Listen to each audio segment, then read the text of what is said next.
Hello everybody and welcome to my tutorial video, which I am doing what I call my cooldown build.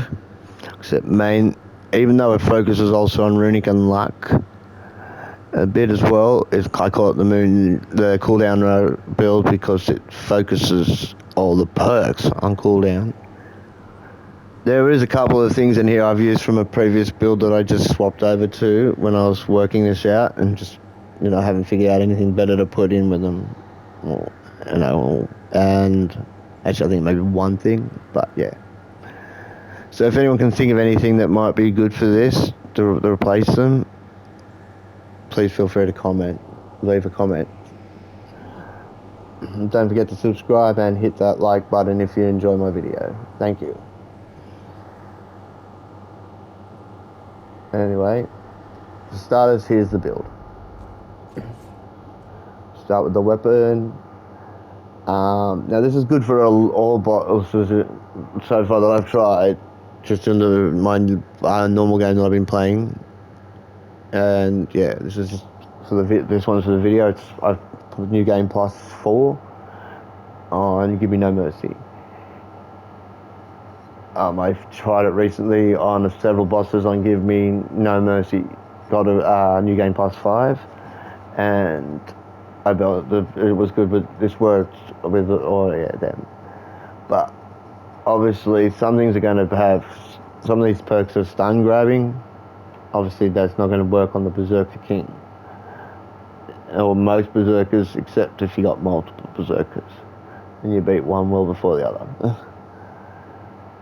Now, that's the only thing I'll comment on, mate. If you can think of anything else that might be more beneficial, feel free to speak up.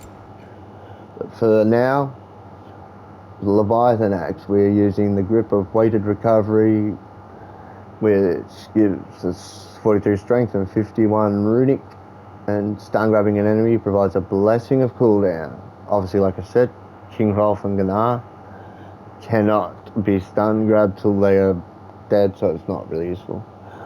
For the fact that this is based on this build will be based on using runic attacks and relics, I've opted for maximum damage, in particular with a maximum element as well. With high element in particular, with a bit of stun thrown in.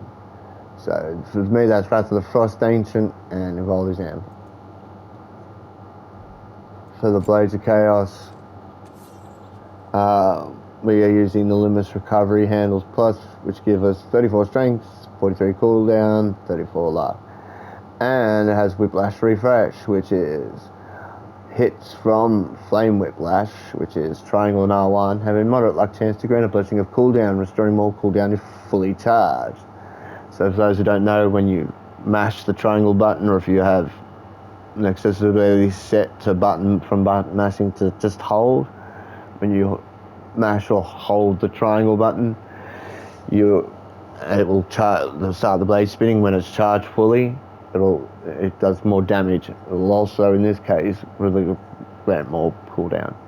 If you've got all your skills unlocked, you can do it so that if you wait like half a second after you do an attack, or probably maybe a full second after an attack, and then press it, it'll be instantly charged.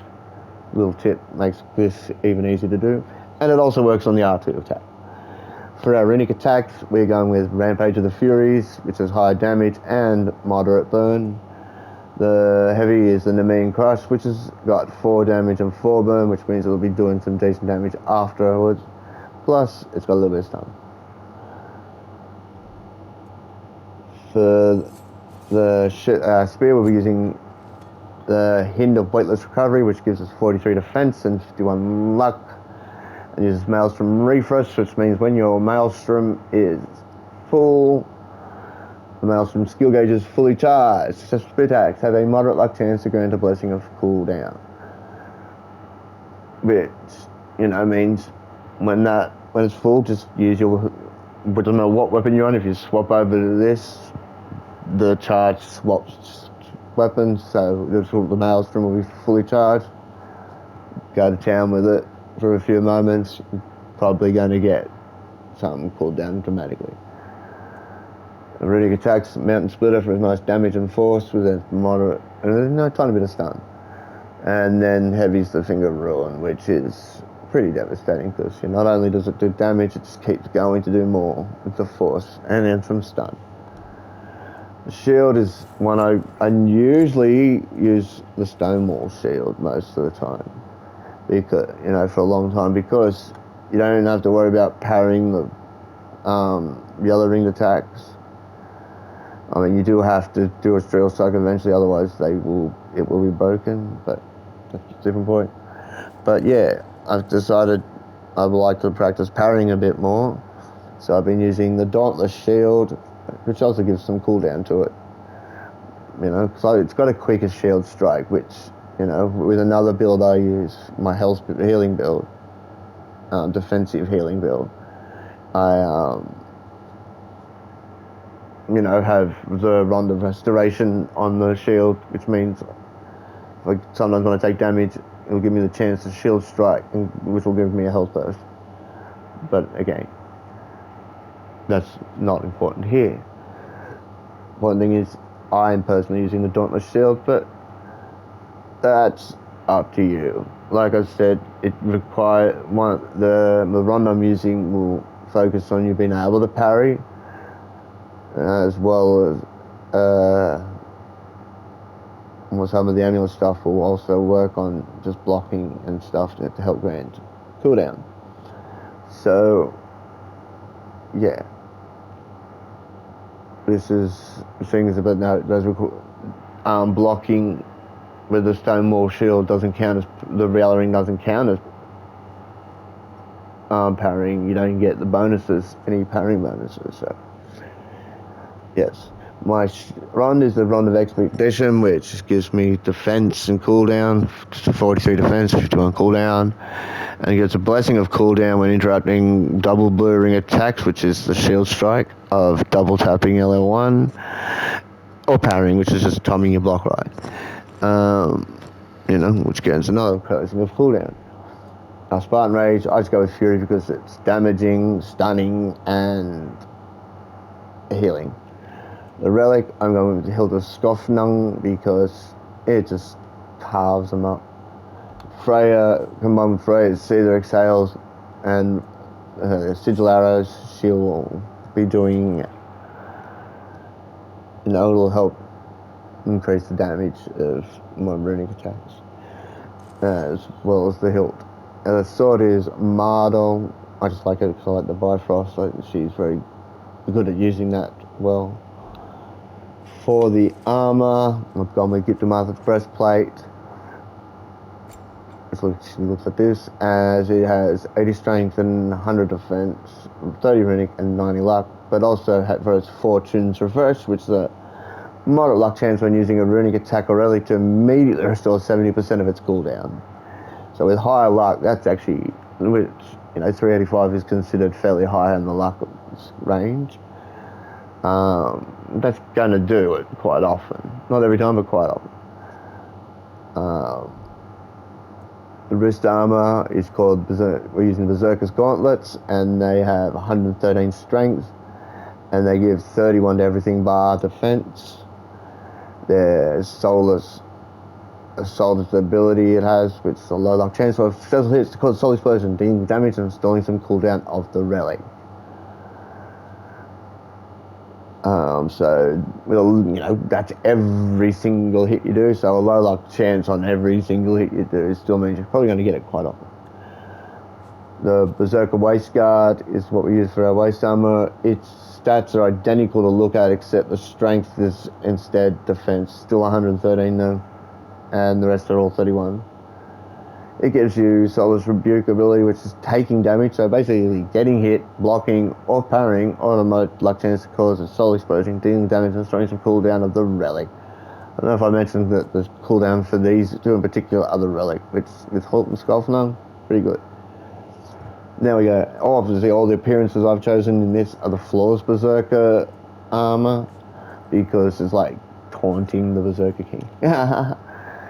The Amulet of Yggdrasil, I've used a Celestial Panacea for its resistance. It gives me some resistance to all statuses because, you're giving up a lot of vitality for this build and some defense that, you know, you could use in other builds. But yeah, Stone Idol Styles, which when used with Fury is really well good.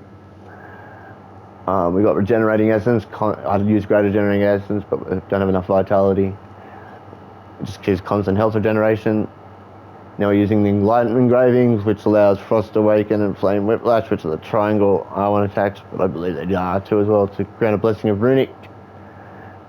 You know, they have a model luck chance to do so, you know, quite often still, I believe. And the Other's Finest Engraving is good for some enemies, not King Horolf in particular, because you can't stun grab him, but it gives you a bit of a health burst, you know, which is good when you're being swarmed by certain enemies or doing like the Berserker, the Berserker duo and the Berserker trio. When you beat one, you can get a bit of a health burst to take on the other one. We're using the Fallen Stars Engraving, which reduces my damage when I'm using my Runic or Relic attacks. We'll be using the Spiritual Guardian, which when using the Runic or Relic increases my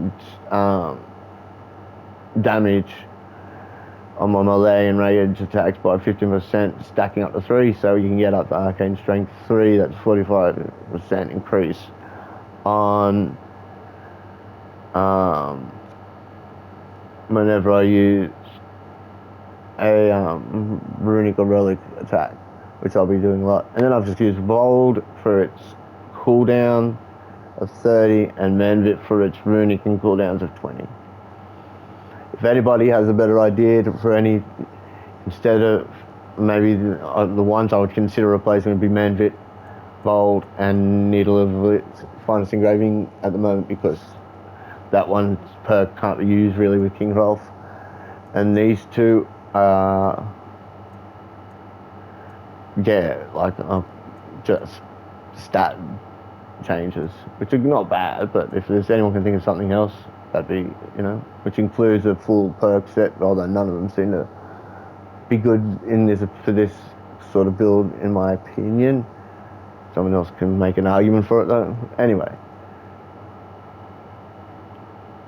be happy to leave your opinion in the comments about it though. As I say in my intro video I've uploaded recently, please be respectful. Other than that, please feel free to share some tips and tricks for this that you think might improve this particular build. Okie dokie. Rama Freya's accessories. We've got knock proficiency, which means every third runic arrow fires an additional 3 arrows.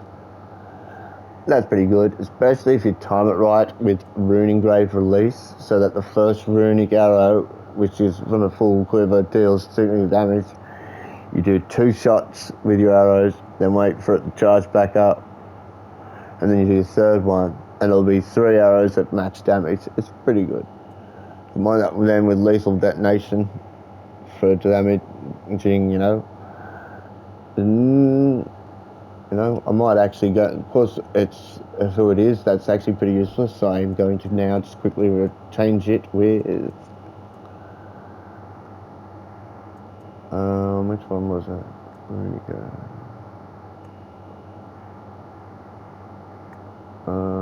No.